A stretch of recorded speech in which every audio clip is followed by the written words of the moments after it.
नमस्कार, मी मोनिकाज रेसिपीमध्ये तुमचं मनापासून स्वागत करते।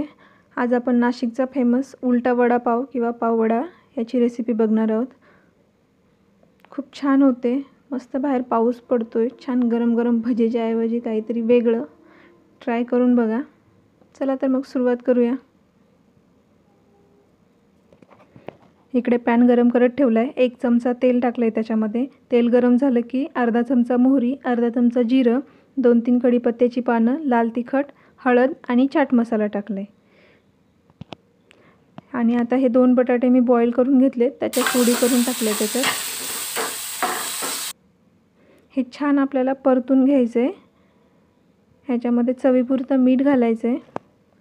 यात हळद मी फक्त अर्धा चमचा घातले, अर्धा चमच्यापेक्षा पण कमीच घातले, छोटा चमचा, आणि अर्धा चमचा लाल तिखट घातलेले,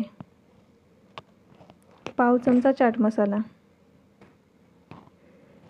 हे छान परतून झालं की आपल्याला हे पोटॅटो मॅशरने हे मॅश करून घ्यायचं आहे छान। आणि हे सगळं मॅश करून झालं की आपल्याला परत एकदा हे छान परतून घ्यायचं आहे। हे व्यवस्थित परतून घ्यायचं म्हणजे याची चव छान लागते। तुम्हाला हवं असेल तर याच्यात तुम्ही थोडंसं, आता माझ्याकडे कोथिंबीर नाही आहे, पण याच्यात तुम्ही थोडीशी कोथिंबीर टाकू शकता। आता इथे मी फोडणीत लाल तिखट वापरले। तुम्हाला जर लाल तिखट नसेल वापरायचं तर तुम्ही अजून एका पद्धतीने याला फोडणी देऊ शकता। आपले हिरवी मिरची आणि लसूण थोडंसं जाडसर बारीक करायचं आणि त्याची फोडणी द्यायची। इथे बघा, मी एका भांड्यामध्ये बेसन घेतलेलं आहे आणि त्याच्यामध्ये चवीपुरतं मीठ टाकलंय, चिमूटभर सोडा आणि चिमूटभर हळद, आणि एवढं सगळं टाकून आपल्याला हे छान असं मिक्स करून घ्यायचे पाणी टाकून। आता इथे माझा मोबाईल थोडंसं हे झालं होतं आणि म्हणून ते क्लिप राहिली आहे, पण पुढे मी दाखवलं की किती पातळ आपल्याला हवं आहे। आता इथे बघा, हा पाव घेतलाय मी एक, त्याच्यामध्ये असं छान बोटाने होल करून त्याच्यात हा मसाला भरायचा आहे आपल्याला। बटाट्याचा जो आपण तयार करून घेतला होता तो छान त्याच्यामध्ये भरायचा आहे। सगळे आता मी भरून घेते तोवर।